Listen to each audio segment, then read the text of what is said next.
মানে একদম আব্বু এখানে বসা থাকে, নিচে এরকম বসে, আব্বু প্লিজ আপনার মেয়েটাকে আমাকে দেন, প্লিজ দেন, আমার অনেক পছন্দ হয়েছে, আমি ওকে অনেক ভালো রাখবো। আমি জানি না আপনার মতো আমি ভালো রাখতে পারবো কিনা, কিন্তু আমি এতটুকু জানি আমি শিফাকে যেই ভালোবাসবো আমার মতো করে কেউ ভালোবাসবে না।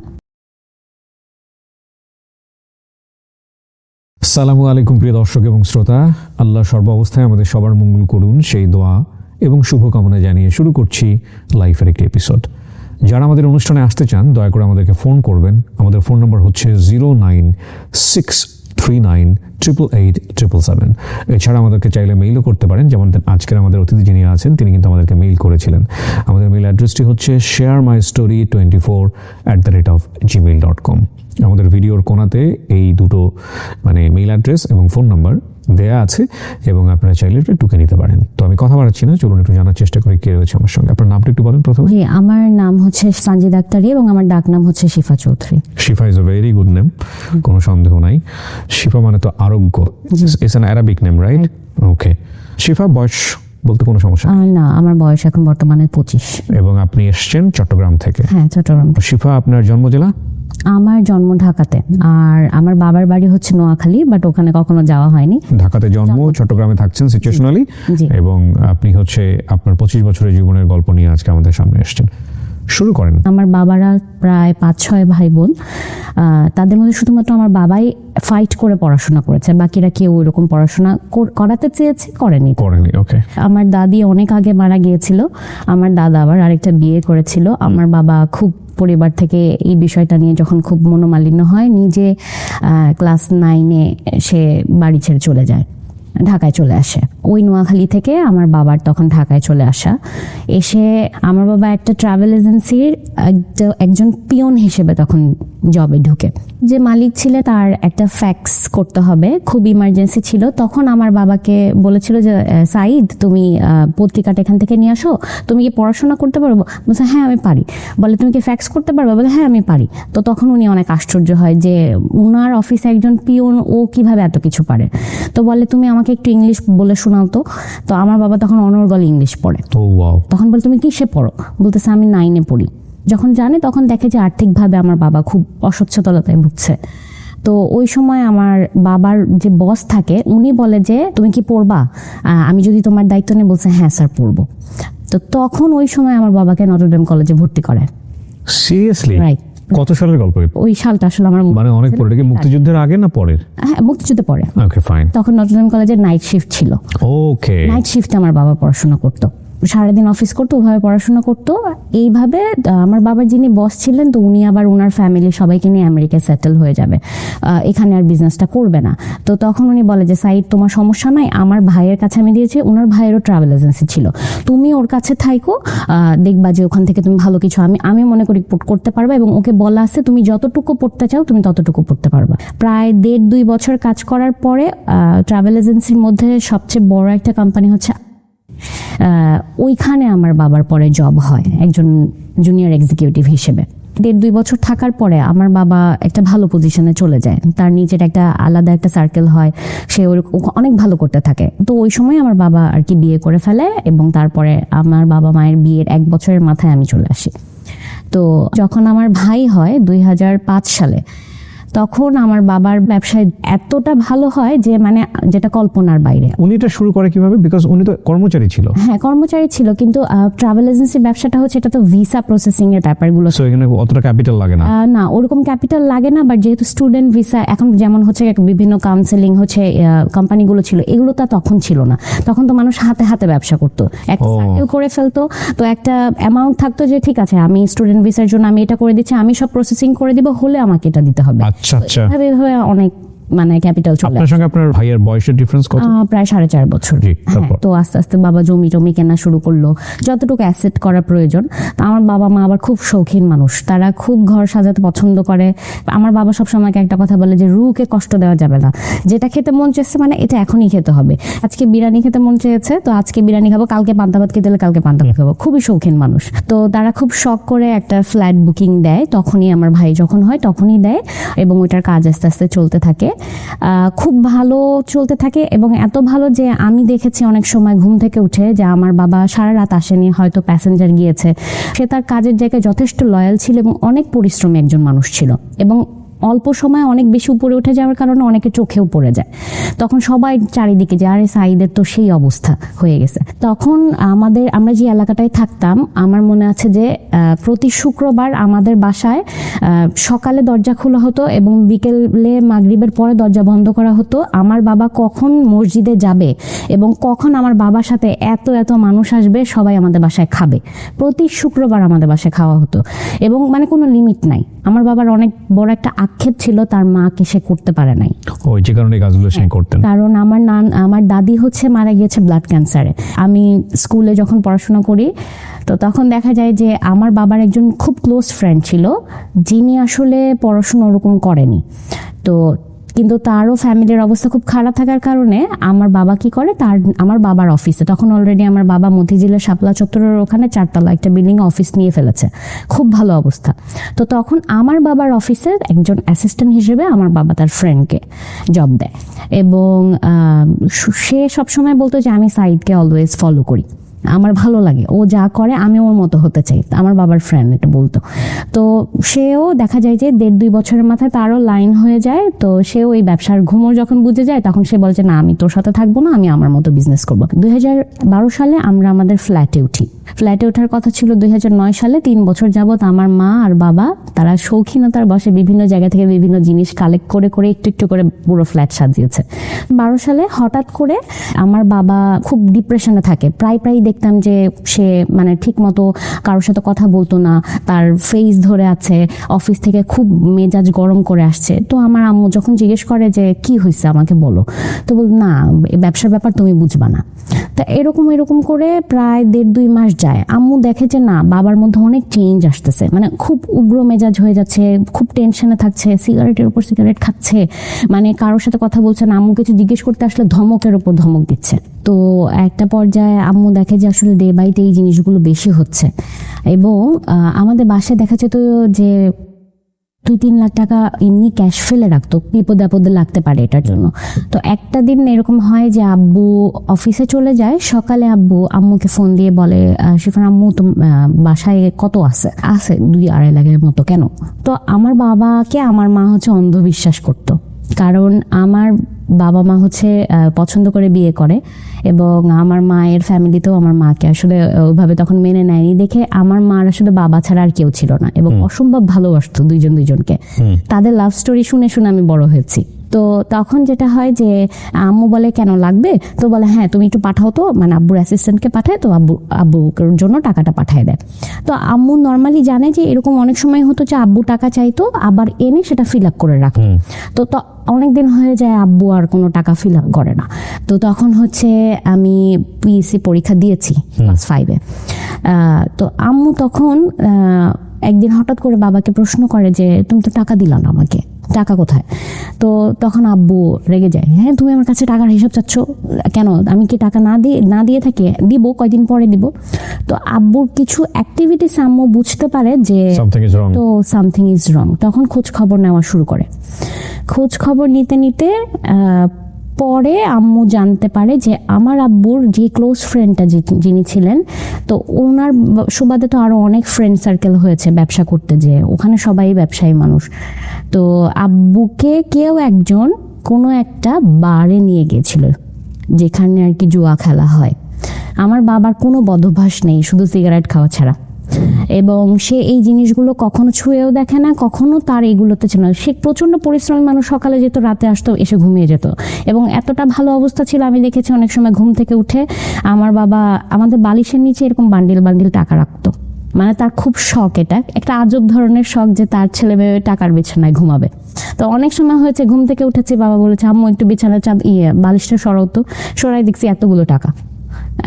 আবার অনেক সময় এমন হয়েছে রাত 2-3টা পর্যন্ত ওয়েট করতাম আব্বুর জন্য, আমার আব্বু না আসলে আমি ঘুমাতাম না, শুয়ে থাকতাম। তো তখন দেখতাম যে এরকম মোজা থেকে এরকম বান্ডিল টাকা বের করতো। তো আব্বু আম্মুকে নিয়ে অনেক ঘুরেছে, দেশ বিদেশ অনেক ঘুরেছে, আমরাও ঘুরেছি। তো তখন আমার আম্মু খোঁজ খবর নিয়ে তখন শুনে যে আব্বু এমন একটা জায়গায় যায় যেখানে তার ওই ফ্রেন্ডও আছে এবং আব্বুকে ওখানে সে খেলাচ্ছে, জুয়া খেলাচ্ছে। আমার আম্মু তখন মানে মাথায় আকাশ ভেঙে পড়ে যে এই মানুষ তো এরকম করার মানুষ না, এটা কিভাবে সম্ভব। তখন খোঁজ খবর নিয়ে দেখে যে আব্বুর ব্যবসার অবস্থা ভালো না। এবং কিছুদিন আগেই এমন হয়, আমার বাবা এত সরল মানুষ যে তার টাকার হিসাব ছিল না, কখনো টাকার হিসাব করতো না, কাউকে দিয়ে ফেললেও সেটার কোনো একটা ডকুমেন্টসে রাখতো না। এই ব্যবসা করতে যে ওখানকারই একজন আমার বাবার থেকে বয়সে বড়, আমার বাবা তাকে মামা ডাকতো। তো উনি একদিন আমার বাবাকে হঠাৎ করে ফোন দিয়ে বলে যে ভাগনা আমার হঠাৎ করে টাকা লাগতেছে। তো বলে যে কত টাকা লাগবে? বলে 27.5 লাখ টাকা লাগবে, দিতে পারবে তুমি? সে বলছে যে মামা কালকে তো শুক্রবার, আমি বাসায় থাকবো, আপনি বাসায় এসে থেকে নিয়ে যান। তো আমাদের চোখের সামনে দেখা, কারণ এটা দেখলাম এই জন্য আমি বলতে পারছি যে তখন আমি ক্লাস 5-এই পড়ি। তো আমি দেখেছি যে উনি আমাদের বাসায় এসছে, সারাদিন থেকে আমার বাবার সাথে গল্পগুজব করেছে, এরকম ল্যাপটপের ব্যাগে পুরো 27.5 লাখ টাকা ক্যাশ আমার বাবা তার হাতে বুঝিয়ে দিয়েছে, কোনো উইথাউট এনি ডকুমেন্টস। কারণ একটা বিশ্বাস ছিল, ব্যবসায়ী মানুষ তো, বলছে যে 10 দিনের মধ্যে টাকা দিয়ে দেবো, ঠিক আছে নিয়ে যান। উনি আজও গেছে কালও গেছে। উনি যাওয়ার পরে ওনার ফোন বন্ধ। আমার বাবার তো মাথায় আকাশ ভেঙে পড়ছে যে ফোন কেন ধরে না, কোনোভাবে ওনাকে রিচ করতে পারে না, খুঁজ ওনার অফিসে গেল কোথাও নাই।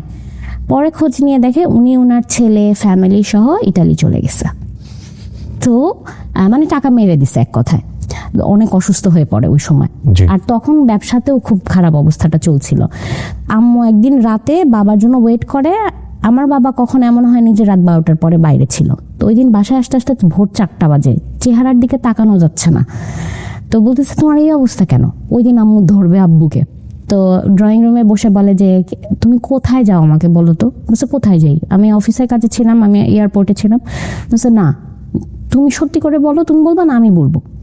তখন আব্বু মানে বলতে চায় না। তখন আম্মু বলে যে তুমি তো এখানে যাও। বলছে না না এগুলো ভুল কথা। আম্মুকে ওই ধমক দিয়ে থামায় দেয়। আম্মু আর কোনো কথা বলে না। আম্মুকে বোঝানোর চেষ্টা করে যে আমার আব্বু এগুলো কিছু করে নাই। কিছুদিন পরে আমার আম্মুকে আব্বু বলে যে শিফার আম্মু চলো রেডি হও, আমরা মালয়েশিয়া ঘুরতে যাব। তো এরকম হতো, আমার আম্মুকে নিয়ে আব্বু ঘুরতে যেত। তো চলে যায়। তো বলে যে আগে, এবং এটা ওনার জন্য খুব টাফ কিছু ছিল না, কারণ যেহেতু উনি এজেন্সিরই কাজ করতো। মালয়েশিয়া তো বলে যে মালয়েশিয়া যাব, ওখান থেকে সিঙ্গাপুর হয়ে তারপরে আমরা ব্যাক করবো। বলছে ঠিক আছে। তো আম্মু খুব খুশি, যায়। যাওয়ার পরে মালয়েশিয়ার ওখানে আবার গোল্ড খুব সুন্দর হয়। এটা কি আপনি তখন বাংলাদেশে ছিলেন না বাবা মার সঙ্গে? আমি বাংলাদেশে ছিলাম। তখন বাংলাদেশ কার কাছে? আমরা আমাদের বাসায় থাকতাম, আমাদের কাজের যেহেতু ছিল। আপনাদেরকে রেখে ওনারা রোমান্টিক ভ্রমণে চলে যেত? হ্যাঁ অনেক রোমান্টিক ছিল তারা। এবং আমার বড় ফুপির ছেলে, বড় জ্যাঠার বড় ছেলে আর আমার বড় ফুপির মেয়ে, এই তিনজনই আমাদের বাসায় থাকতো। যেহেতু আমাদের ফ্যামিলি মেম্বার্স আদার্স যারা ছিল তাদের ওরকম অবস্থা ভালো ছিল না, সো এই সাপোর্টটুকু আপনার বাবা একদম ছোট থেকে আমরা হওয়ার আগে ওদেরকে নিয়ে আসছে। Okay fine. তো ওরা আমাদের বাসাতেই বড়, সো টেক কেয়ার করতে আপনাদেরকে, ওরা আমাদেরকে টেক কেয়ার করতো। তো তখন যাওয়ার পরে আম্মুর মুখ থেকেই শোনা যে আম্মু ওখানে যাওয়ার পর দ্বিতীয় দিন অনেক গোল্ড কিনে, আব্বুই কিনে দেয়। তো কিনে দেওয়ার পরে আম্মুকে হোটেলে রেখে আব্বু বলে যে তুমি থাকো, আমি একটু আসতেছি। তো মালয়েশিয়াতে একটা জায়গা আছে যেখানে আর কি বেটিং এগুলো করা হয়, এটা হচ্ছে মেঘের উপরে একটা জায়গা। তো ওখানে যায় আমার আব্বু, এবং ওখানে যায় হচ্ছে সবচেয়ে ওই রকম টাকা পয়সাওয়ালা মানুষ, যাদের মানে শুরুই হয় হচ্ছে 10 লাখ 20 লাখ থেকে শুরু। তো ওই জায়গায় আমার আব্বু যায়, তার খুব শখ সে ওখানে যেয়ে খেলবে। তো ওখানে যাওয়ার পরে সে তার ওই যে ক্লোজ ফ্রেন্ডটা থাকে তাকে হঠাৎ করে ফোন দিয়ে বলে যে 10.5 লাখ টাকা হবে তোর কাছে। আমার আব্বু কিন্তু টাকা পয়সা নিয়ে গেছে, আমার ইমার্জেন্সি লাগতেছে। তো তখন আমার আব্বুর যে ক্লোজ ফ্রেন্ড, আমার আব্বু এবং আমার আব্বুর ওই ক্লোজ ফ্রেন্ড, তারা একদম ছোটকাল থেকে একই এলাকায় থাকতো। তো তারাও ফ্রেন্ডদের মতোই। তো আমার ওই আঙ্কেল কি করে, আমার আম্মুকে ফোন দেয়। ফোন দিয়ে বলে যে খুশি সাইদ তো আমার কাছে এরকম 10.5 লাখ টাকা চাচ্ছে। পরে বলতেছে ভাই তাহলে হয়তো বা ওই ব্যবসার জন্যই চাইতেছে। বলতো তুই কই? বলে আমি তো হোটেলে। বলে তো সাইদ কই? বলে যে সাইদ তো ও তো বললো যে বাইরে, ওই টাকা নেয় নিয়ে সে ওখানে ওগুলো খেলে। তো তারপরে আমার আম্মুকে হঠাৎ করে 3 দিনের মাথায় আব্বু বলে যে শিফার আম্মু তো অনেকদিন হয়ে গেছে, তুমি বাসায় চলে যাও, তুমি মানে দেশে চলে যাও, আমি আসতেছি, আমার এখানে আরো কিছু কাজ আছে, 2-3 দিন পরে আমি আসবো। আমার আম্মুকে এটা বল। তা কখনো এরকম হয় নাই যে আমার আম্মুকে আব্বু আলাদা একা পাঠিয়ে দিচ্ছে, বলতেছে কি এমন কাজ, তা আমি থাকলে কি হয়েছে। তখন আব্বু বলে যে না না, এই এত দৌড়ঝাঁপের মধ্যে তুমি কি সারাদিন হোটেলে বসে থাকবে নাকি, এটা তো ভালো দেখায় না, তুমি যাও। তো ওই যে আমার আম্মু তখন হচ্ছে গোল্ড যখন নিতে যায়, তখন আমার আব্বু বলে কি এগুলো নেওয়ার দরকার না, এগুলো আমি নিয়ে আসবো। আমার আম্মুকে বলে। নেশা কি জিনিস। হ্যাঁ, আম্মু বলে যে কেন, আমি নিয়ে যাই, সমস্যা কি, তুমি তোমার কাজ ছেড়ে আসো। না না, তুমি নিলে এখানে ইমিগ্রেশন অনেক ঝামেলা করবে, তুমি এই বিষয়গুলো বুঝবা না। মানে সবসময় দামায় রাখতো, তো আম্মু ওইটাই বিশ্বাস করতো, আচ্ছা ঠিক আছে, হ্যাঁ হ্যাঁ, না তুমি যেটা বলছো ওইটাই ঠিক। তা আম্মু কি করে, আব্বুর কাছে দিয়ে চলে আসে। আসার পরে আম্মু আর ওই গোল্ড খুঁজে পায় না। তো যখন বলে যে গোল্ড কই, তো তখন বলে যে ওইটা ওখানে সেল করে দিছে, আমি তোমাকে এখান থেকে, আর আমার হঠাৎ করে টাকা লাগতেছে ওটা। তো বলে তো এটা কি ধরনের কথা, তুমি আমাকে বলতা।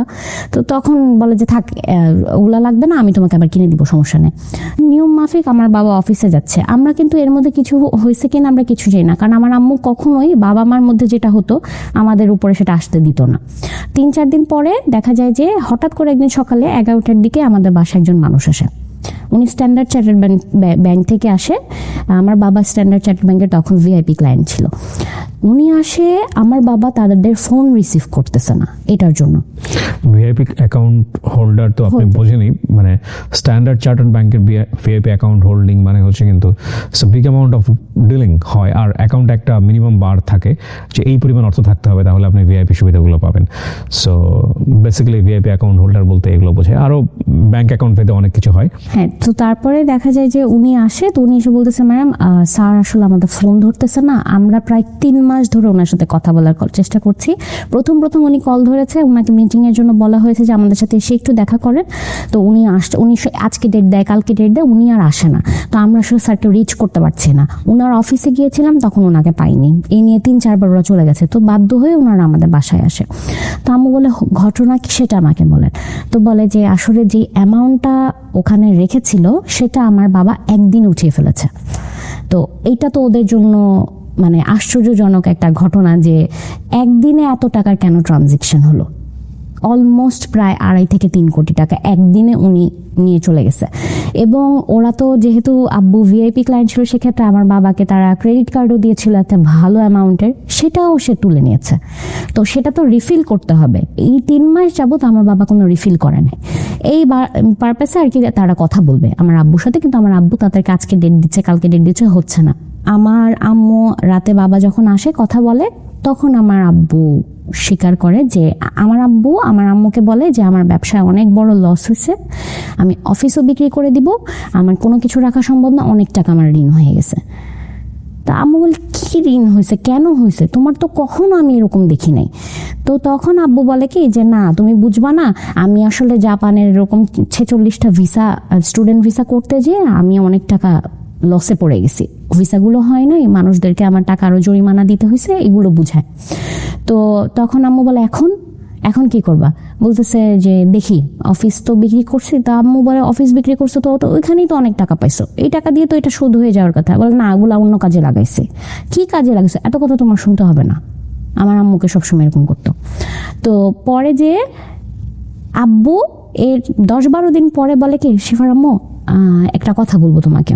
আমার আব্বুর একটা সুবিধা ছিল কি যে মানে আমার আব্বু আমার আম্মুকে যা বুঝে আমার আম্মু তাই বুঝতো। তো তখন আমার আব্বু আম্মুকে বলে যে ফ্ল্যাটটা বিক্রি করে দিই। তো আম্মু বলে যে ফ্ল্যাট কেন বিক্রি করবা, এত শখের ফ্ল্যাট, 7 বছর ধরে অপেক্ষা করছে এই ফ্ল্যাটে। এবং আমাদের যে ফ্ল্যাটটা ছিল ওই অ্যাপার্টমেন্টে শুধুমাত্র একটাই এত সুন্দর ফ্ল্যাট ছিল, আশেপাশের থেকে মানুষরা দেখতে আসতো যে, এবং ওখানে মানে যে ল্যান্ডটা যাদের ছিল আর কি, তো তারাও তো ওই অ্যাপার্টমেন্টে তাদেরও তো কিছু ফ্ল্যাট পেয়েছিল, ওরা থাকতো। ওনাদের যত মেহমান আসতো ওনারা সবাই এসে আমাদের বাসায় নক দিয়ে দেখে তো আপনাদের ফ্ল্যাটটা একটু দেখান, মানে আর সবাই এসে বলতো যে এগুলো কোত্থেকে আনছেন, এগুলো কোত্থেকে আনছেন, এত শখ করে বানাইছে। এবং আমাদেরও রিলেটিভস বা আমার আব্বুর ফ্রেন্ড সার্কেল যারা আসতো এসেই মানে তখন এমন একটা নিঃশ্বাস ছাড়তো, মানে ওই নজরই আসলে সব চলে গেছে। তা বলতো দেখছো সাইদের কি অবস্থা, কি করে ফেলছে, এরকম বলতো সব সময়। কই ছিল সাইদ, কি করে ফেলছে এত অল্প সময়, এরকম বলতো। তো তখন যেটা হয় আম্মুকে বলে যে শিফার আম্মু আমি অনেক লোনের চাপে আছি, আমাকে না হলে মানুষ মেরে ফেলবে, ইমার্জেন্সি ফ্ল্যাট বিক্রি করতে হবে, তুমি অ্যানাউন্স করো। বাসার যে বাড়িওয়ালা ছিলেন ওনার সাথে কথা বলো। তো ওনাকে জানায় যে ভাই আপনাদের যদি কোনো পরিচিত কেউ থাকে যে ফ্ল্যাট কিনতে চাইল, তো উনি তো আকাশে কি বলেন আপা আপনি এই ফ্ল্যাট কেন বিক্রি করবেন? বলে না আসলে আমরা আমাদের আবার সাভারে সানভ্যালি তাব্বু জমি কিনে রেখেছিল, তাব্বু আমার আম্মুকে আশ্বাস দেয় যে ওখানে বাড়ি করবে, তো কিছুদিন আমরা ভাড়া থাকবো, ফ্ল্যাটটা বিক্রি করবো, ওই টাকাগুলো নিয়ে ওখানে আমার আব্বু বাড়ি করবে আর কিছু টাকা ঋণ দিবে। তো তখন আম্মু ওইটা আমার আব্বু আম্মুকে যা মুখস্থ করে তো আমার আম্মু যে সেটাই বলতো, তো আম্মু ওইটাই বলছে যে আমরা ওখানে বাড়ি করবো, আমরা এটা থাক সমস্যা নাই, আবার শখ পূরণ করতে পারবো। তো ওনাদেরই আবার একজন ছিল যে আর কি ফ্ল্যাট খুঁজতেছিল, ওইটা 6 তলায় একটা ফ্ল্যাট হওয়ার কথা, তো ওইটা ওনারা কিনবে। তো তখন বলে যে আমাদের এখানে একটা ফ্ল্যাট আছে, এই বাসার সবচেয়ে সুন্দর ফ্ল্যাট, আপনি কি দেখবেন? তো তখন বলে যে চলেন দেখি। ওনারা এক দেখায় পছন্দ করে ফেলে, ওনারা বলে যে কোনো দামাদামি হবে না, আপনি কত চান সেটাই বলেন। 3 দিনের মাথায় ফ্ল্যাট বিক্রি হয়ে গেছে, লস দিয়ে বিক্রি করতে হয়েছে। মানে আমার আব্বু যেই টাকা দিয়ে ফ্ল্যাটটা কিনেছে তার থেকে 6-7 লাখ টাকার নিচে, মানে সে আমার আব্বু শুনছে যে এত টাকায় উনি দিতে রাজি, হ্যাঁ ডান ডান ডান, মানে টাকা দরকার আব্বুর, আর কোনো কিছু আব্বু শুনতেছে না। তো টাকা নিয়ে বলে এত টাকা তো বাসায় রাখা যাবে না, ব্যাংকে রেখে দাও। কখনো কোথাও আমার বাবা আমার মার নামে একটা ব্যাংক অ্যাকাউন্ট করে নাই, আমাদের জন্য কোনো কিছু করে নাই। হ্যাঁ একটা কথা শুনেছি যে আমার বাবা, আমি যখন ক্লাস 3-4 পড়ি তখন আম্মু বলছে যে তুমি যে এত টাকা খরচ করো, এত জনকে দাও, ছেলে মেয়েদের জন্য কিছু রাখতেছো, তখন বলছে তোমার এটা নিয়ে চিন্তা করতে হবে না, আমার মেয়ের জন্য 20 লাখ টাকা রাখা আছে, ও বাইরে যেয়ে পড়াশোনা করবে, আমার ছেলের জন্য 20 লাখ টাকা রাখা আছে, ওইটা নিয়ে তোমার টেনশন নাই। তো আমরা জানতাম যে ওইটা আছে, ওটা অনেক আগেই চলে গেছে ওখানে, সেটাও জানি না। তো আলটিমেটলি আমার আম্মুর হাতে আসলে কিছুই ছিল না, কিছু গোল্ড ছাড়া। তো ফ্ল্যাট যখন বিক্রি করে তখন আমরা যে আরেকটা বাসায় ভাড়া উঠি, 3 রুমের একটা বেডরুমে, ওই বাসায় আমরা ভাড়া নিই। তো আম্মু তখন বলে এখন এই টাকা দিয়ে কি করবা? তো বলে যে তোমাকে না বললাম যে সাভার করবো। বলে আচ্ছা ঠিক আছে।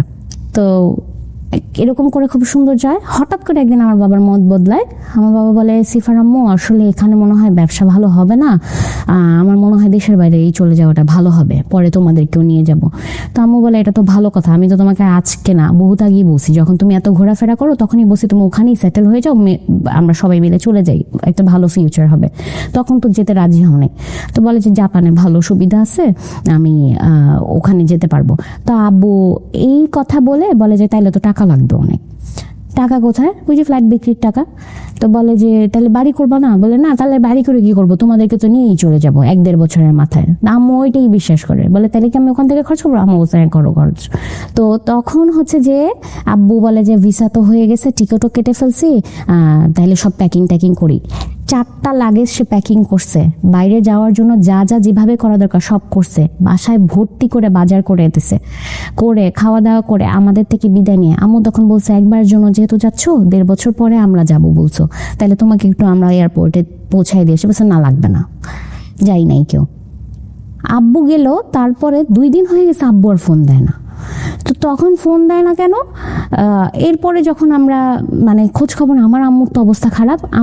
আমার বাবার একজন ফ্রেন্ড ছিলেন যিনি জাপানে থাকে, ওনার ফুল ফ্যামিলি সহ। তো ওই আঙ্কেলকে আব্বু ফোন দিয়ে বলে কি, আম্মু তো আর জানে না যে কতক্ষণ সময় লাগে জাপানে যেতে, জানতো যে হয়তো 12-13 ঘন্টার একটা ট্রানজিট হবে। তো তাও আব্বুকে মানে আঙ্কেলকে ফোন দেয়, ফোন দিয়ে বলে কি ভাই বাংলাদেশ থেকে যদি জাপানে যেতে হয় তাহলে কতক্ষণ সময় লাগে? বলে ভাবি ট্রানজিট মিলে হয়তো 16-17 ঘন্টা এর মধ্যে পৌঁছায় যাবে। বলে কেন ভাবি? বলে আপনার ভাই তো জাপান গেছে। বলে কি বলেন, জাপান গেছে? আমাকে জানায় নেই। বলে কেন গেছে, ঘুরতে নাকি থাকতে? বলছে থাকতে গেছে, ওখানে যাবে বললো আমাদেরকে নিয়ে যাবে। তো কিন্তু বলে কবে গেছে? বলে পরশুদিন গেছে। 2 দিন হয়ে গেছে, এখনো আপনার ভাই ফোন দেয় নাই। কিন্তু আপনার ভাই তো এর আগে এত দেশে ঘুরছে, আমার আব্বুর 7টা পাসপোর্ট, ঘুরতে শেষ করেছে, তার এই একটাই শখ সে দেশ ঘুরবে। তো বলে যে এর আগে এত জায়গায় গেছে, এয়ারপোর্টে থেকেই সিম নিয়ে আমাদেরকে ফোন দিত, এবার 2 দিন হয়ে গেছে আপনার ভাই ফোন দেয় না। বলেন না ভাবি এরকম তো হওয়ার কথা না, হয়তো ব্যস্ততায় আছে, সময় করে ফোন দিবে। তো বলে আমি খোঁজ নিয়ে দেখতেছি।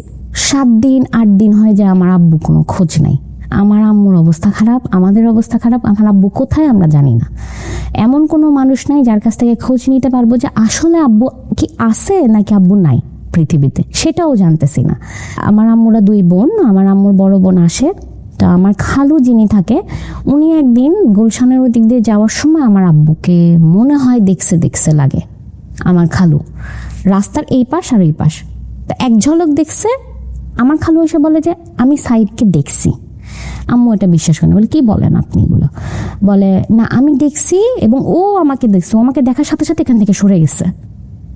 এখন কথা তো মিলে না, আমরা তো জানি যে জাপান গেছে, সে এখানে কি করে তাহলে? পরে যখন আমার আম্মু বলে যে এখন কি আপনি আবার ওখানে জানতো যায় আবার খোঁজ নেন তো, যখন খালু ওখানে যায় তখন জানতে পারি গুলশানের একটা হোটেলে আমার আব্বু, মানে বাসা থেকে যেদিন বের হয়েছে তারপর থেকে আমার আব্বু গুলশানের ওই হোটেলেই ওখানেই ছিল, থাকার জায়গা হিসেবে আর কি ওখানে ছিল। তো আব্বু আমার খালু যখন আমার বাবার খোঁজ নিতে যায় তখন আমার বাবা ওখানে থাকে না, একটু আগেই বের হয়ে গেছে এটা বলছে।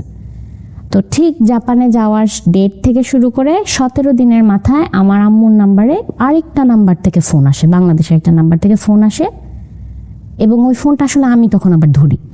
তো ধরে আমি বলি যে হ্যালো কে? তো বলে যে শিফা আম্মুকে দাও। তো আমার তো কণ্ঠ চেনা লাগে, আমি আব্বু? বলে হ্যাঁ আম্মুকে দাও। হ্যাঁ তুমি কই? আর এই নাম্বার কেন? বলে আম্মুকে দাও না।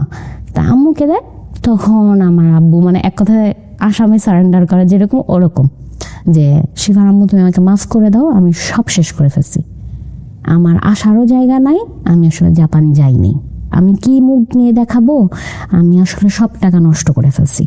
কিসে নষ্ট করছো? তখন বলে যে আমি একজনের পাল্লায় পড়ে আমার ব্যবসা খুব খারাপ যাচ্ছিল, আমার কাছে মনে হয়েছে এত কষ্ট করে পরিশ্রম করে এত টাকা ইনকাম করি, যেই কষ্ট এটা তো 2-3 মিনিটে এত টাকা চলে আসে, এই চিন্তা করে খালি টাকা ঢালছি। প্রথমে কিছু টাকা পাইছি, তখন এরপরে মনে হয়েছে তাইলে এখন থেকে তো এটাই ভালো, সারাদিন কাজ না করে যদি 2-3 ঘন্টা কাজ এখানে খেলাধুলা করে যদি এই অবস্থা হয়, এত লাখ লাখ টাকা ইনকাম করে তাহলে তো এখানেই টাকা ঢালা ভালো। কিন্তু এরপরে দেখি যে খালি টাকা চলে যায়, ওই টাকা উঠাইতে যে খালি টাকা ঢালছি, এটা করতে করতে আমি সব খোয়াই ফেলছি। আম্মু বলে তুমি কি ফ্ল্যাটের টাকা এগুলো এইখানে দিছো? এরপরে আব্বু স্বীকার করে। তো আম্মু তারপরে বলে তুমি ঠিক আছো? তো বলে যে হ্যাঁ আমি ঠিক আছি, কিন্তু আমি আজকে 3 দিন ধরে খাওয়া দাওয়া করি না, আমার কাছে টাকা নাই। আম্মু বলে যে তো তুমি বাসায় আসো। বলে আমি যদি বাসায় আসি, আমরা যে এলাকাটায় থাকতাম, আমার আব্বুর যে ক্লোজ ফ্রেন্ড, ওই যে যার কাছ থেকে 10.5 লাখ টাকা সে ঋণ নিয়ে, আমার ওটা মাথায় আসলো যে উনি আসলে প্রচার করতে চাইছে উনি দেশের বাইরে, যাতে করে ঋণ থেকে বাঁচতে পারে। রাইট। এবং ওইখানেই তখন আমরা জানতে পারি যে আমাদের এলাকায় অনেকের কাছে ঋণ নেওয়া হয়ে গেছে আমার আব্বুর। তো আব্বু বলতেছে আমি বাসায় আসতে পারবো না, আমি এখন আমাকে সবাই খুঁজতেছে, যদি আমাকে দেখে যে আমি এখানে আসি আমাকে এখানে টিকতে দিবে না। তো তখন আমি বলি তাহলে কি করব? তুমি বাসায় আসো, আগে হাজির তো হও, আমি তো তোমাকে আগে দেখি তুমি কোন অবস্থায় আছো, তোমরা কি আমার সাথে থাকতে চাও? এটা বলছে। তো আম্মু বলছে কেন তোমার সাথে থাকবো না তো কার সাথে থাকবো, যা হবে হিসাব পরে, আগে তুমি আসো। তখন আব্বু বলে তাইলে এই এলাকায় থাকা যাবে না, আমাকে এখানে আমার একটা মান সম্মান আছে, এখানে আমাকে টিকতে দিবে না, ইমিডিয়েটলি বাসা দেখো অন্য আরেকটা এলাকায় যেখানে আমরা চলে যাব, ওখানে সহজে আমাদের খোঁজ খবর পাবে না। তো তখন যে আমার আম্মু আমার খালামুনির সাথে পরামর্শ করে ইমার্জেন্সি পুরান ঢাকার দিকে একটা বাসায় আমরা উঠি। রাতের মধ্যে আমার বাবা আসে, রাত 12টার দিকে অন্ধকার যখন হয় তখন আমার বাবা আমাদের বাসায় আসে আমাদেরকে নিয়ে। ওই দিন আমরা দেখলাম, আমার চোখের সামনে দেখা, যে অল্প কিছু ফার্নিচার নিয়ে আমরা একটা ট্রাকে করে আমরা চলে যাই। তো এর মধ্যে কিন্তু আমাদের গাড়ি বাড়ি সব চলে গেছে, এবং আমার আম্মুর হাতে কোনো ক্যাশ নাই, আম্মু শুধু কিছু গয়না ছিল। আর আমাদের বাসায় যেহেতু অনেক ফার্নিচার ছিল, এখানে একটা কথা আছে, এত ফার্নিচারও নিতে পারবো না। আমার আব্বু বলে যে আমাদের বাসায় যে পরিমাণ ফার্নিচার আছে 4 বেডরুমেও হবে না, 1 বেডরুমের বাসা নিব, কারণ আমার অবস্থা এখন ভালো না, বাকি সব বিক্রি করে আসো, হাতে কিছু ক্যাশ নিয়ে আসো। তা আম্মু বলে এগুলোও বিক্রি করে দিতে হবে? বলছে হ্যাঁ এগুলো বিক্রি করতে হবে। ফোনে বলতেছে, আব্বু তখন আসেনি, 3 দিন সময় দিছে, 3 দিনের মধ্যে সব গুছাও আমরা চলে যাব। তো তখন আম্মু বলে আশেপাশে আমাদের যারা পরিচিত থাকে যে আমাদের ফার্নিচার কিছু বিক্রি করব। আমার একজন টিচার ছিল, প্রাইভেট টিচার, আলটিমেটলি ওদের কাছে আর কি ফার্নিচারগুলো বিক্রি করে আমরা 3 দিনের মাথায় রাতে আমরা ট্রাকে করে চলে যাই। যাওয়ার পরে এমন একটা বাসায় ভাইয়া উঠি যে আসলে খুব নিম্নমানের আর কি, যে 4-5টা ফ্যামিলি একটাই বাথরুম ইউজ করবে, একটাই রান্নাঘর ইউজ করবে। আমার আব্বু এই বাসা ঠিক করছে। তো আমরা ওই বাসায় যে উঠি, আমি আসলে তখনও বুঝতে পারতেছিলাম না এখানেই আমরা থাকবো কিনা। আমি এখানে কি থাকতে আসছি? বলছে হ্যাঁ এখানেই থাকতে আসছি, এখন থেকে এভাবেই থাকতে হবে, আমার আব্বু বলতেছে। আমি আমার আব্বু দিকে এমনি তাকে, আব্বু আমাকে ধমক দিচ্ছে, বলছে যখন যেরকম সেরকম থাকতে হয়। এখন আমি তো ইউজ টু না, আমি তো সবসময় দেখছি আরেক রকম, গাড়ি থেকে নামছে, আমাকে এখন এই অবস্থায় এনে রাখছে। আমি তো চিল্লাচিল্লি, হ্যাঁ কেন এখানে থাকবো, এখানে ঠিকভাবে শোয়া যাচ্ছে না, ঠিকভাবে খাওয়া যাচ্ছে না, আমাদের জিনিস কই, আমার জামা কাপড় কই, আমি কি স্কুলে পড়বো না, অনেক চিল্লাচিল্লি করছে। তো তখন আম্মু আমাকে অনেক মারছে যে কথা শুনোস না, সবসময় একরকম থাকে না, সব কিছু বুঝতে হয়, আর তুমি বড় হয়েছো না। তো বড় হয়েছি দেখে এটাই মনে হয় আসলে সবচেয়ে বড় কষ্টের ব্যাপার, যে সবকিছু মেনে নিতে হবে বড় হইলে। তো বলতেছে তুমি যদি এরকম করো তাহলে ছোটটা কি করবে। তখন ক্লাস 6-এ পড়ি এবং প্রায় 7 মাস স্কুল কিছুই করি নাই। তো তখন অনেক কষ্টেই দিন কাটতেছিল এবং আমার আব্বু তখন কোনো কাজ পাচ্ছিল না, কারণ আমার আব্বু আসলে এমন মেসাকার একটা অবস্থা করে ফেলছে যে তার বিজনেসের যে পজিশনটা, ওখানে যাওয়ার মতো কোনো অবস্থা সে রাখেনি, এত ঋণ করছে। আমার বাবাকে এরপরে আমরা আমার আম্মু আর কোনো উপায় না দেখে মালয়েশিয়াতে পাঠিয়ে দেয়। ওখানে ওয়ার্ক পারমিট ভিসা আমার বাবা চলে যায়, কিন্তু আসলে আমার বাবা কখনো ফ্যামিলি ছাড়া থেকে অভ্যস্ত না। তো তার খুব কষ্ট হয়, যেই স্যালারিতে আসলে জব করতো সেটা দিয়ে তো ফ্যামিলি চলতো না, খুব কষ্ট হতো। কিন্তু এই বিষয়গুলো নিয়ে আপনার মাকে দেখতেন না? আপনার বাবার সাথে কখনো খারাপ আচরণ করে? খারাপ আচরণ করেছে আব্বু আম্মুকে, এমন আব্বুর একটা কথা ছিল, আমি খারাপ, চলে যাও তোমরা। আমার বাবা কেমন একটু গা ছাড়া ছিল তখন। তো আম্মু বলে আমি যে যাব, আমি না হলে ব্যবস্থা করে নিতে পারবো, ছেলে মেয়েগুলার কি হবে, ওরা তো বড় হচ্ছে। বলছে যে তুমি যদি রেখে যেতে চাও রেখে যেতে পারো, আমার ছেলে আমার যেভাবে মানুষ করে করবো, না হলে তুমি নিয়ে যাও। কিন্তু আমার আম্মুর আমার বাবার প্রতি একটা উইকনেস ছিল সব সময়। ওই জায়গা থেকে মানে আমার বাবা আম্মু চিন্তা করতো যে এই মানুষটা তো আমি ছাড়া কেউ নাই, আমি চলে গেলে এ কই থাকবে, তো কোথায় যাবে বলতেও পারতেছি না। এমন অনেক সময় হয়েছে যে আমি আমার আম্মুকে বলছি যে আব্বুর তো এই অভ্যাসটা চেঞ্জ হচ্ছে না, আব্বু সব শেষ করে ফেলছে, দেখো আমরা কোথা থেকে কোথায় আসছি, আমি আজকে থেকে আর বাবাই ডাকবো না। আমার এমন অনেকবার হয়েছে, আমার আম্মু ঘুরায় আমাকে থাপ্পড় মারছে 3-4 বার। এই জায়গাটা একটা বিশাল লার্নিং আছে, কিন্তু বাবা বাবাই, মা মাই, রেসপেক্টের জায়গাটা সন্তানের জায়গা থেকে এরকমই থাকা উচিত। আমার আম্মু বলেছে যে তোমার বাবার সাথে কি হয়েছে সেটা আমি বুঝবো, তুমি কেন বাবা ডাকবা না, তোমার সাথে কিছু করছে? আমি বলছি না। বলে তাহলে তুমি কেন বাবা ডাকবা না, একদম মুখ চুপ করে রাখো। তো এরকম হয়েছে। তা আমার খুব কষ্ট লাগতো, আমার আম্মু এত কান্না করতো, আমার আম্মু মানে এত অভাবের মধ্যে যাচ্ছি। এমন হয়েছে যে আমার আম্মু খাওয়া দাওয়া করে নাই, একটা ডিম রান্না করছে, অর্ধেক করে আমার ভাইকে দিছে, আমাকে দিছে। তো ওই মোমেন্টগুলো মানে আমি খাবো না, চোখ দিয়ে পানি পড়বো, যে এরকম তো কখনো দেখি নাই। তো একটা নর্মাল একটা স্কুলে ভর্তি হই আমি, ওখানে আমার 7-8 শেষ হয়, জিএসসিটা কমপ্লিট করি এবং জিএসসিতে আমি গোল্ডেন জিপিএ 5 পাই। তো আমার আম্মু আবার পড়াশোনা নিয়ে খুব স্ট্রিক্ট ছিল। তো আব্বু তখন মালয়েশিয়ায়, আমার ভাই বড় হচ্ছে, ও ক্লাস 4 পড়ে, দুজনকেই ভর্তি দেওয়া হয়। ক্লাস 10 পর্যন্ত আমার আম্মু প্রত্যেকটা জায়গায় আমাকে নিয়ে আসছে। কোনো ফ্রেন্ডের বাসায় যেতে পারি নাই, কোনো ক্লাস পার্টি কখনো আমি অ্যাটেন্ড করতে পারি নাই, করা লাগবে না, খুব এদিকে খুব মানে স্ট্রিক্ট ছিল। তো ক্লাস 10-এ যখন আমি আসলে এসএসসি পরীক্ষা দিই, আমার একটু রেজাল্ট খারাপ হয়, 4.98 আসে। বাবা কি তখনও মালয়েশিয়াতে? বাবা তখনও মালয়েশিয়াতে। আমি ক্লাস 10 কমপ্লিট করি এবং তারপরে আমার বাবা আসে যখন আমি আর কি কলেজে ভর্তি হই। তো তখন একটু অবস্থা ঠিক হয় আমাদের, এবং ওই জায়গা থেকে এর মধ্যে আমরা 2-3 বার আরো বাসা চেঞ্জ করেছি, একটু একটু করে আবার ভালো অবস্থায় গিয়েছি। তো তখন যে একটা মোটামুটি একটা লেভেলে আসে, আব্বু আবার এসে এখানে এখন কাজ তো করতে হবে, ওখানেও থাকতে পারছে না, ভালো লাগে না ফ্যামিলি ছাড়া। তো তখন বলে যে ওই আবারও সেই মতিঝিলে যায়, মানুষদের সাথে মেশার চেষ্টা করে, মাফ টাফ চায় যে থাক ভাই আমাকে মাফ করে দেন, আমি ভুল করছি, এখন আমাকে কাজ না করতে দিলে তো আমি আপনাদের টাকা দিতে পারবো না, কাজ করতে দেন, আমি টাকা ফেরত দিয়ে দিব। তো অনেকেই তখন আমার আব্বুকে সাপোর্ট করে এবং একটু একটু করে আবার আমার আব্বু আবার সেই ট্রাভেল এজেন্সির বিজনেসে মুভ অন করে। আমার পরিবারের যে আত্মীয় স্বজনগুলো ছিল, এই যে আমার ক্লাস 6 থেকে ক্লাস 4 পর্যন্ত যে জার্নিটা 4-5 বছরের, ভুলেও একটা মানুষ একবারের জন্য আমাদেরকে ফোন দিয়ে জিজ্ঞেস করে নাই তোমরা কেমন আছো। এবং ওই যে আব্বুর ক্লোজ ফ্রেন্ড, আমার আম্মুর এত ক্লোজ ফ্রেন্ড, কখনো কেউ আমাদেরকে দেখতেও আসে নাই, যে ওরা যে এত বছর এখানে ছিল ওরা কেমন আছে, বাচ্চাগুলো কেমন আছে, কখনো দেখতে আসে নাই।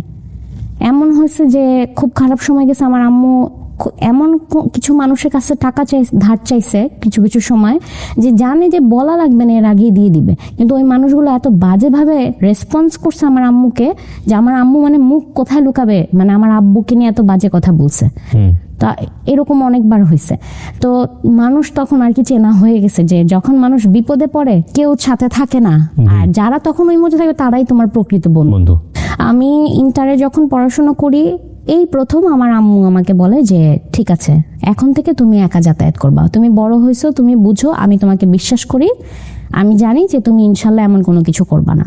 এবং আমি তো আসলে জগৎ চিনি আমার মাকে দিয়ে, এর আগ পর্যন্ত রাস্তায় যে হাঁটতে গেলেও আমি ভয় পেতাম তখন। এমন তো নতুন নতুন আমার কলেজে যাওয়া, ক্লাস করছি, রেজাল্ট ভালো হচ্ছে, সব দিকই ঠিকঠাক আছে। আমার আম্মু সবসময় আমাকে নিয়ে অনেক এক্সপেকটেশন রাখতো, এখনো রাখে যে আমি লাইফে অনেক ভালো কিছু করব। আর আমার গায়ের রং একটু কালো ছিল দেখে অনেক সময় অনেকে এটাও বলছে যে আপনার মেয়ে তো আমার এরকম সুন্দরও না, আপনার মেয়ে গায়ের রঙও কালো, পড়াশোনাই ভালো হইলে হবে, সব দিকেই ভালো হইতে হয়, না হলে তো মেয়েকে ভালো জায়গায় বিয়েও দিতে পারবেন না। আমি যখন ইন্টার পড়তে থাকি তখন আর কি আমি একটা পার্ট টাইম একটা জবে আমি ঢুকি ইন্টারের সময়। এটা হচ্ছে একটা ফাউন্ডেশন টাইপের, বাচ্চাদের ফাউন্ডেশন, ওখানে বাচ্চাদেরকে পড়ানো যেত। তো আমি হচ্ছে এরকম শুক্র শনিবার যেহেতু আমার কলেজ বন্ধ থাকতো, আমি ওখানে যে বাচ্চাদেরকে পড়াতাম, 3,000 টাকা বেতন পেতাম। আমি আমার ইন্টারটা কমপ্লিট করি, তখন আর কি করোনা চলে আসে। তো ওই টাইমে তো রেজাল্ট অটোই চলে আসে এবং আমি খুব ভয়ে ছিলাম যে আসলে রেজাল্ট কি আসে। লাকিলি আমার রেজাল্ট গোল্ডেন জিপিএ 5 চলে আসে। তো তারপরে যে লকডাউন পড়ে যায়, আব্বু যে বিজনেসটা করছিল ওটাও তো সবই বন্ধ হয়ে যায়, এখন কিভাবে চলবো? তো তখন আমার আম্মু বলে যে শিফা, পড়াশোনা করতেছো করো, তার পাশাপাশি অন্য কিছু করার চেষ্টা করো, কোন একটা কাজের সাথে যুক্ত হও, ফ্যামিলিকে সাপোর্ট দাও না, তুমি তোমারটা করতে পারলেই হলো। বিভিন্ন জায়গায় অ্যাপ্লাই করে, এখন আমি মাত্র করেছি এইচএসসি পাস, আমার কোনো অভিজ্ঞতা নাই, আমাকে কে নিবে কাজে? আমার একটা জিনিস ছিল যে আমি যেই জিনিসটাই দেখি, কোনো কিছু যদি শেখার আগ্রহ থাকে আমি খুব তাড়াতাড়ি শিখতে পারতাম। ওকে, তো আমি অনলাইনে ইউটিউব দেখে আমি গ্রাফিক ডিজাইন শিখি তখন নিজে নিজে। আমার বাসায় যেহেতু ল্যাপটপ ছিল, আমি গ্রাফিক ডিজাইন শিখে কিছু ডিজাইন করি। এরকম তখন ফেসবুকে আমি এরকম বলি যে আমি লোগো ডিজাইন করতে পারি, ব্যানার ডিজাইন করতে পারি। তো এরকম বিভিন্ন গ্রুপে আমি লিখি। তো ওখান থেকে আমার ভালো কিছু ক্লায়েন্টও আসে। তো মোটামুটি একটা ভালো ইনকাম আমার শুরু হয়, কিন্তু এটা তো আসলে রেগুলার বেসিস ছিল না, আমার একটা রেগুলার বেস কাজের দরকার ছিল। কারণ আমি দেখতেছিলাম যে আসলে আম্মু যতই বলুক যে আমার ফ্যামিলিকে সাপোর্ট করতে হবে না, কিন্তু আমি যেহেতু বড় মেয়ে ছিলাম, আমার কোনো ভাই ছিল না, আমি দেখতেছিলাম আমার সাপোর্টটা করা অনেক বেশি জরুরি। তখন আমি সিভি বানানো শুরু করলাম, আমি বিভিন্ন জায়গায় অ্যাপ্লাই করা শুরু করলাম, জুনিয়র এক্সিকিউটিভ বা কাস্টমার সাপোর্ট এক্সিকিউটিভ। মানে ওই সময়টাতে আসলে প্রয়োজন ছিল আপনার ফ্যামিলিকে সাপোর্ট দেওয়া বা প্লাস নিজেকেও সাপোর্ট করা। বাবার ওই সামর্থ্যটুকু ছিল না। হ্যাঁ, কারণ আসলে সব কুলিয়ে উঠতে পারছিল না, সবকিছু বন্ধ, লকডাউন, কোথায় যাব, কি করব। আর করোনা শেষ। আপনি তখন ইন্টার পাস করেছেন না করবেন? ইন্টার পাস করেছেন। ওকে, জি। করে অলরেডি আমি তখন ভার্সিটিতে ভর্তি হয়েছি, বাংলাদেশ ইউনিভার্সিটিতে আর্কিটেকচার ডিপার্টমেন্টে। তো তখন আমি নিজেও পড়ছিলাম, তার পাশাপাশি হচ্ছে ওই অনলাইনে আর কি গ্রাফিক ডিজাইনে কিছু কাজ করছিলাম। এবং ওখান থেকে আর কি অ্যাপ্লাই করতে করতে অনেকগুলো অ্যাপ্লাই করার পরে একটা জায়গায় আমার আর কি জব হয়। এবং আলটিমেটলি মানে হয়তো বা ফরচুনেটলি আমার একটা ভালো জায়গায় জব হয়ে যায়, যেটা আসলে আমার ওই সময় আমার এডুকেশনাল ব্যাকগ্রাউন্ড অনুযায়ী যতটুকু পাওয়ার দরকার ছিল সেটা যেতে অনেক বেশি। আমি একটা ইন্ডাস্ট্রিয়াল মেশিনারিজ কোম্পানিতে, ওখানে আমার হচ্ছে সিনিয়র এক্সিকিউটিভ হিসেবে জব হয় সেলস অ্যান্ড মার্কেটিংয়ে। তো তখন আমি ওখানে কাজ করতে থাকি। তো ওখানে মেইনলি হচ্ছে বেসিক স্যালারির পাশাপাশি আবার কমিশন বেসডও ছিল। সেল করতে পারলে একটা ভালো কমিশন যেহেতু ইন্ডাস্ট্রিয়াল মেশিনারিজ, তো কমিশনটা ওইরকম একটা ভালো অ্যামাউন্ট ছিল। তো আলটিমেটলি ওই পারপাসে তখন আমার অনেকের সাথে পরিচয় হয় কাজের জায়গায়। আমরা বেসিক্যালি যে ফার্মাসিউটিক্যাল কোম্পানিগুলো আছে ওখানে আর কি মেশিন সাপ্লাই দিতাম। তো ওখানে অনেকের সাথে তখন আমার পরিচয় হয়েছে। এর মধ্যে জিসকা ফার্মাসিউটিক্যালে ওখানে আমার খুব ভালো একটা বন্ডিং হয়েছে। ওখানে জব করতে থাকি এবং আমার ফ্যামিলিকে দেখা যায় আমি সাপোর্ট করি। তারপরে কিছুদিন পরে আমার যখন ভালো লাগে আমি আবার একটা জবে সুইচ করি। লাইফ নিয়ে তখন এত বেশি ফ্রাস্ট্রেটেড ছিলাম, পড়াশোনা তারপরে নিজের জব হ্যান্ডেল করতে হচ্ছিল। 22 সালে লাস্টের দিকে আমার বাবা স্ট্রোক করে, ব্রেন স্ট্রোক করে। আমরা সাথে সাথে ডাক্তারের কাছে নিয়ে যাই, তখন বলে যে মাইনর স্ট্রোক, কিন্তু ঠিক 16 দিনের মাথায় আবার আরেকটা মেজর স্ট্রোক করে। এবং তখন আমার আব্বু এক কথায় বলতে গেলে বেডেই পড়ে যায়, কিন্তু প্যারালাইজ হয়নি, তার ব্যাকবোনে প্রবলেম হয়েছিল। তো ওইভাবে আসলে কাজ টাজ করতে পারছিল না। তো আমি তখন আমার বাবাকে বলি যে আমি তো অনেক ভালো হ্যান্ডসাম, এমন একটা ফ্যামিলি চালানোর জন্য যতটুকু দরকার তার চেয়ে তো অনেকটা বেশি আমার অলরেডি ইনকাম চলে আসছে। তো আমি যেহেতু পারছি আমি করি, তুমি টেনশন করো না। আমার আব্বুর জন্য আসলে আমাদের এই অবস্থা, এটা সে মেনে নিতে পারে না, স্টিল নাও এখনো মেনে নিতে পারে না। এই মানে অপরাধ বোধে ভুগে যে তার জন্য তার সন্তানরা সাফার করতেছে। আমি যেখানে জব করতাম, তো ওখানে 1.5 মাস যাওয়ার পরে একদিন আর কি আমার অফিসে আর কি আমাদের ব্রাঞ্চে আসে একজন। তো উনি হচ্ছে আরেকটা ব্রাঞ্চের ম্যানেজার থাকে, উনি আবার তখন ওখানে নতুন জয়েন করেছে, উনার আগে আমি জয়েন করেছি। তো উনি যখন আসার পরে পরিচয় হয়, লোকটা দেখতে আর কি একটু জাপানিজ টাইপের লাগে আমার কাছে, মানে একটু চাকমার মতো ফর্সা একজন লোক, মানে আমার ভালো লাগে নাই। তো উনি এসে খুব হাম্বল ভাবে ওনার প্রেজেন্টেশনটা দিচ্ছে যে আমার নাম এটা, আমি এইগুলো করেছি। আমি ওনাকে পাত্তাও দিইনি, মানে হ্যাঁ আসছি, উনিও তো আমাদের মতো একজন কলিগ, তো বুঝছি তো উনি ম্যানেজার, তো কি হয়েছে, তো যাক গেল। তো যেটা হয় যে ওই দিন বিকেলবেলা আমরা অফিসের নিচে যখন আমরা চা খেতে যাই, তখন ওখানে উনি থাকে। তো উনি কি করে, চায়ের বিলটা দেয়। আমার এটা মেজাজ খারাপ হয়ে যায়, মানে উনি যেচে এসে হ্যাঁ উনি আমাদের সাথে কোনো কথা বলে না। আমার সাথে আমার আরো দুইজন কলিগ ছিল, মেয়ে কলিগ ছিল, আমরা চা খাই, টাকা দিতে নেই। তখন মামা বলে যে না, চায়ের টাকা দেওয়া হয়ে গেছে। কে দিল চায়ের টাকা? মামা দিছে। আমার কাছে মনে হচ্ছে লোকটা আমার দিকেই বারবার তাকাচ্ছে, তো আমি ইগনোর করে চলে গেছি। তো পরের দিন আমরা আবার আমরা আরেক কলিগকে নিয়ে মজা করার ইয়েতে আমাদের আরেকজন কলিগ আবার ওনার ফেসবুক আইডি নিয়ে আসে। তো আমরা সবাই ওনাকে রিকোয়েস্ট পাঠাই। তো নতুন ম্যানেজার আসছে, এটা নিয়ে আর কি নিজেদের পার্সোনাল আর কি কমেডি করতেছিলাম যে লোকটা দেখতে জাপানিজের মতো, হ্যাঁ ওনার সাথে যদি তোকে বিয়ে দিয়ে অনেক মানাবে। তো এরকম মজা করতে করতে আমিও রিকোয়েস্ট পাঠাই, কিন্তু আমি কিন্তু কথা বলি নাই। তো উনি আমাকে বলে যে চায়ের ট্রিটটা কেমন ছিল। তো আমি বলছি যে হ্যাঁ, থ্যাংকস ফর দ্য ট্রিট। আমি এটা বলি, বলে একটা কথা আছে। আমি জি বলেন। Will you marry me? কি বলে এগুলা? আমি আপনি আমাকে চেনেন? বলছে না, আমি আসলে সরাসরি আগে এটা বলছি কারণ আপনাকে দেখে মনে হয়েছে যে একেই আমি বিয়ে করব, এর জন্য আমি তো বিয়ের জন্য পাত্রই খুঁজতেছি। আর আপনার সাথে আমার পরিচয় হয়েছে, আপনি আমাকে দেখছেন গতকালকে, কিন্তু আমি আরো 15 দিন আগে আপনাকে দেখছি। কোথায় দেখছেন 15 দিন আগে? বলে আপনি যখন অফিসে উঠতেছিলেন তখন আমি ইন্টারভিউর জন্য আসছিলাম, এবং আপনাকে তখন দেখাতেই মনে হয়েছে যে এই মেয়েটাকেই আমি বিয়ে করব। এবং 15 দিন পরে উনি যখন জয়েন করে তখন আর কি আমার সাথে কথা হয়। তো আমি তখন বললাম যে আমি তো আপনাকে পছন্দ করি না, আপনি আমাকে চেনেন না, জানেন, আগে দেখেন, কথা বলেন, তারপরে। তো বলে সমস্যা নাই, আপনি সময় নেন, কথাবার্তা বলি, তবে করলে বিয়েই করব, এইটা ফাইনাল। আচ্ছা ঠিক আছে, দেখা যাবে। তো এরপরে এই মাঝে মধ্যে টুকটাক কথা হয়, কিন্তু আমি আসলে সত্যি কথা বলতে খুব ইগনোর করতাম, আমার কেন যেন ভালো লাগতো না। তো আমি সবসময় এটা ভাবতাম যে আমি যদি আসলে কোনো রিলেশনশিপে জড়িয়ে যাই বা আমি যদি বিয়ে করে ফেলি, তখন আমার ফ্যামিলিকে যদি আমি সাপোর্ট না করতে পারি, ওই ইন্টেনশন থেকে মানে একদম ঠিক করে রেখেছিলাম যে আমি পড়াশোনা শেষ করব, তারপরে যে আগে একটা ভালো পজিশনে যাব, তারপরে যে বিয়ে করব। তো আমি কথাগুলো ওনাকে জানাই যে দেখেন, আমার পক্ষে তো আসলে এখন বিয়ে করা সম্ভব না, আমার তো এখনো পড়াশোনা শেষ হয়নি। তো উনি বলছে যে বিয়ের সাথে তো এগুলো কোনো কানেকশন নেই, পড়াশোনার জায়গায়, ক্যারিয়ারের জায়গায়, বিয়ের জায়গায়। আমি নর্মালি যেহেতু হচ্ছে জবও করতাম, তার পাশাপাশি কিন্তু আমার ওই যে অনলাইনের কাজগুলোও চলছিল। আমি আবার তখন আমার নতুন ক্লথিং বিজনেস শুরু করি 2023 সালে জানুয়ারিতে। তো আমার আসলে সবসময় ডিজাইনের প্রতি একটা ভালোবাসা কাজ করতো, যদিও আমি ডিজাইনের এডুকেশনাল ব্যাকগ্রাউন্ডের না। আমি দেশীয় ড্রেস নিয়ে কাজ করা শুরু করি তারপর, এবং দেখলাম যে মোটামুটি খুব ভালো একটা আমি রেসপন্স পাই। আমি 22,000 টাকা দিয়ে ব্যবসাটা শুরু করেছিলাম প্রথমে। আমার জবও চলছিল, বিজনেসও চলছিল। এর মধ্যে যখন উনি আমাকে বিয়ের প্রপোজাল দেয়, আমি আসলে বুঝতে পারছিলাম না যে আমি কি করব, মানে কি সিদ্ধান্ত নিলে আসলে আমার জন্য বেটার হবে। আমি যদি এই মুহূর্তে বিয়ে করি, তাহলে যদি সব বন্ধ হয়ে যায়, কারণ আশেপাশে তো অনেক খারাপ খবরও শুনি যে মানে বিয়ে করে সব জায়গা থেকে আলাদা করে দেয়। তো ভালোটা না আর মাথায় আসতেছিল না যে ভালোও তো হইতে পারে। তো আমি ওনাকে যখন সবকিছু বলি, উনি বলে যে আপনি সময় নেন, সমস্যা নেই। আমি বলছি যে ঠিক আছে, আমি দেখবো যে আপনি আমাকে ট্রাস্ট আনতে পারেন কিনা। তো এবং আমি দেখি যে আমার কাছে এই একটা মানুষকে এখন অব্দি আমি যত মানুষের সাথে মিশছি, চলার খাতিরে, কাজের খাতিরে, সবচেয়ে ডিফারেন্ট মনে হয়েছে। এতটা রেসপেক্ট আমি কখনো অন্য কারো থেকে পাই নাই, যতটা রেসপেক্ট উনি আমাকে করছেন। ফার্স্ট লুকে ভালো লাগেনি, কিন্তু অ্যাটিটিউডও ভালো লেগে গেছে। হ্যাঁ, তো উনি আমাকে প্রচন্ড রেসপেক্ট করছিল সবকিছু। আবার একটা সময় আবার ডাউটও হচ্ছিল যে এগুলো কি আপনি অভিনয় করছেন, অতিভক্তি চোরা লোক দেখেন পরে কিন্তু আবার যদি অন্যরকম হয়। তো উনি একদিন কান্না করে দিয়েছে যে আমি এরকমই। আমি বলছি আচ্ছা ঠিক আছে, দেখা যাক। তো বাসায় আমি জানাই বিষয়টা। আমার বাসায় যখন জানাই, আমার আব্বু আম্মু পছন্দ করে নাই। কেন? এরকম হুট করে তো কোনো কিছু হয় না, তুমি আরো দেখো, জানো, একটা ভুল সিদ্ধান্ত নিলে কিন্তু জীবন শেষ। তো সো বি কেয়ারফুল। তো সামহাও তাদের আর কি পছন্দ হয় নাই। তারপরে যখন শুনছে ছেলের বাড়ি চিটাগাং, তার মানে ছেলে তো বিয়ে করে চিটাগাং নিয়ে যাবে, নেওয়ার সম্ভাবনা বেশি, তো মেয়ে তো আলাদা হয়ে যাবে। এইটাই মেনে নিতে পারতেছে না। এত আদরের মেয়ে, ভাবছে যে এলাকায় বিয়ে দিবে, গলিতে থাকবে, তো সেটা তো আর হবে না। এই জন্য না চিটাগাং ছেলের কাছে বিয়ে দেবো না। তো আমি ওনাকে বাসায় জানাই, পরে উনি বলে যে আপনার আব্বুর সাথে আমাকে একটু কথা বলার ব্যবস্থা করে দেন। আমার আব্বুর সাথে দেখা করার ব্যবস্থা করে, আমার আব্বু তাকে চরম অপমান করে প্রথম দিন, বুঝাই দেয় যে না আমার মেয়েকে আমি দিব না। আমার সাথে সাথে আমার অফিস থেকে বের হয়ে আমার মানে জোরাজোরি করে প্লিজ একটু আমি আপনার আব্বুর সাথে আরেকবার কথা বলতে চাই।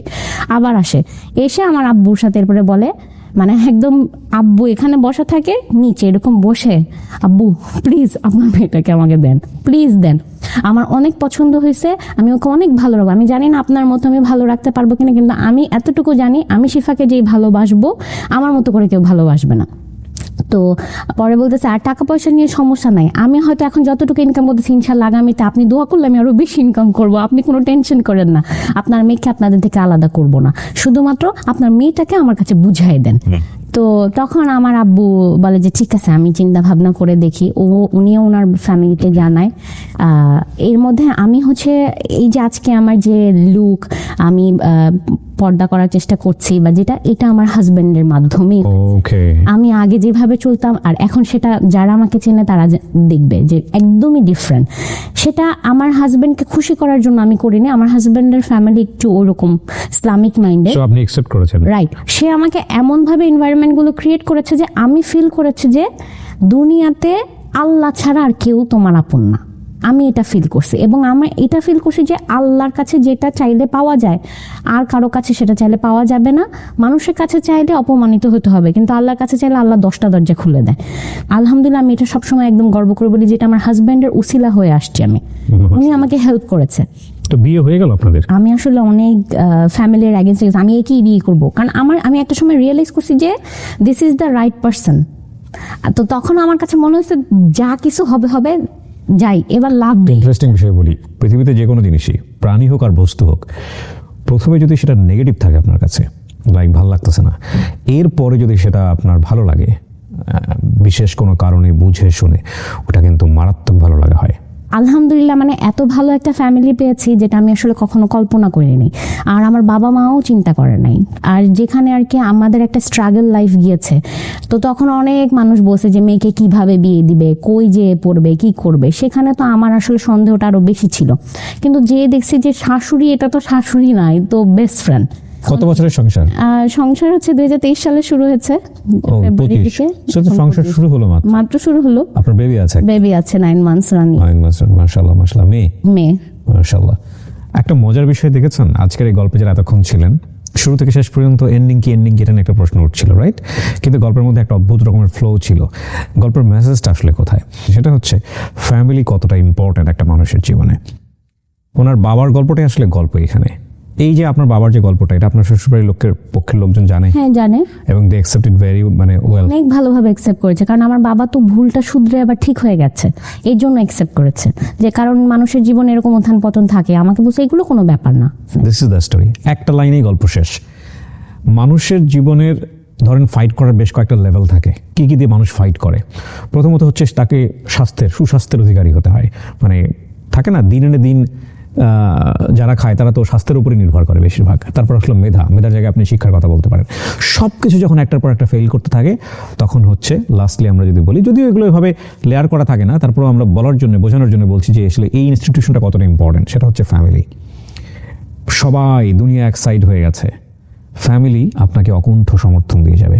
হ্যাঁ, শাসন করবে, বোঝাবে, বলবে, মতের বিরুদ্ধে যাবে, কিন্তু কখনো ছেড়ে দেবে না। দেখুন, ওনার বাবা যে অবস্থায় চলে গিয়েছিল, ওনার মা যদি ওনার বাবার প্রতি সে রেসপেক্টটা সবসময় না রাখতো, ভালোবাসার জায়গাটা যদি না থাকতো, শ্রদ্ধার জায়গাটা যদি সেখান থেকে বের হয়ে আসতো, তাহলে হয়তো এই ফ্যামিলিটা অন্যরকম একটা স্ক্যাটার্ড অবস্থায় চলে যেত।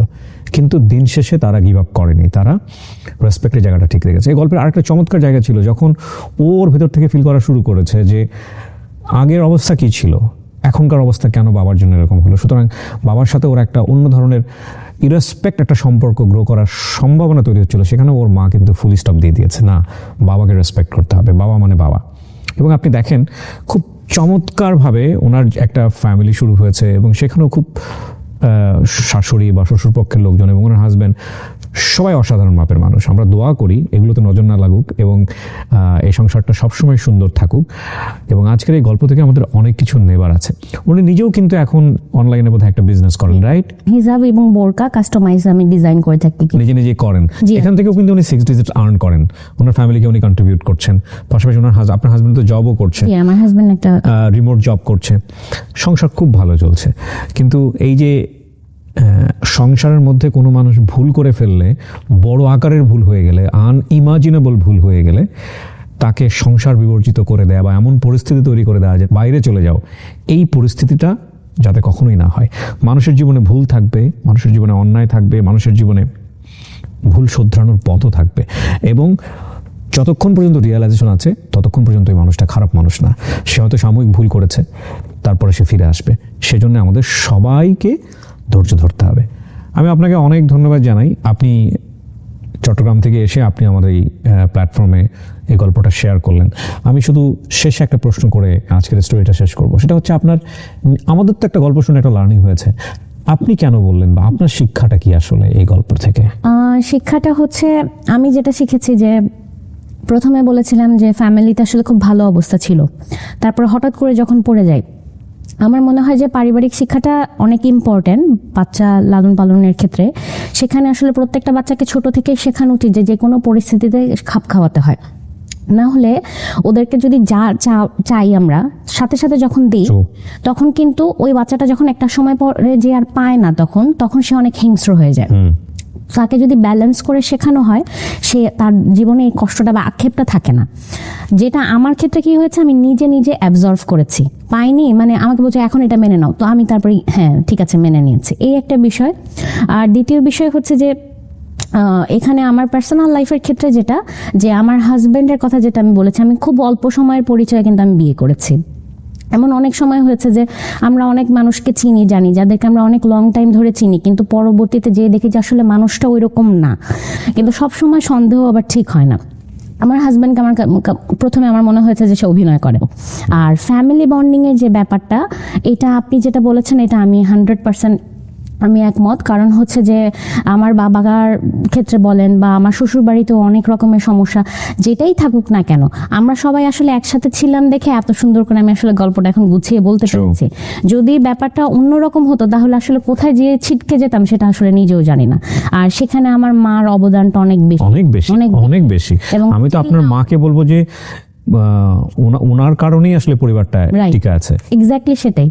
কারণ আমি চেয়েছিলাম যে আলাদা হয়ে যেতে, আমার আম্মুকে আমি আমার 13 বছর বয়সে বলছিলাম চলো আমরা আলাদা হয়ে যাই, সে কিন্তু এটা করতে দেয় নাই, কখনোই দেয় নাই। এবং আমি এখন এটা এসে বলি, আমার বাবা যখন আজকে অসুস্থ হয়ে গেছে, বেডে পড়ে গেছে, প্রতিনিয়ত আমাদের কাছে ক্ষমা চায়, তো আমি এখন আমার বাবাকে বলি আব্বু তোমার ক্ষমা করার কিছু নেই, তুমি আমাকে ক্ষমা করে দাও, আমার কোনো ব্যবহারে কষ্ট পাইছো কিনা।